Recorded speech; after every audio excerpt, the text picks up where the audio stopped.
Hello there. This is the 10th in a series of 12 videos where I'm talking about adequate illustrations in historical films. Today's film is Atanarjuat, The Fast Runner. I find this movie fascinating not just because of its subject matter, but because of the way it presents its subject matter. It's fascinating from a filmmaking perspective. There's a naturalism to the filmmaking which makes it seem both timeless as well as modern. It's like somebody got a time machine and used this time machine to create a low-budget fly-on-the-wall documentary. It's shot, staged, and acted as though it's depicting modern-day Inuit culture.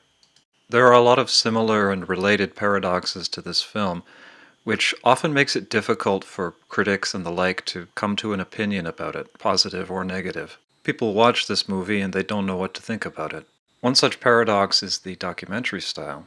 It feels a lot like a low-budget National Film Board documentary, and yet it makes no effort whatsoever to educate the general public about its subject matter. What throws people is that this is not a Canadian documentary about traditional Inuit culture. Rather, it's an Inuit film about a local folk story.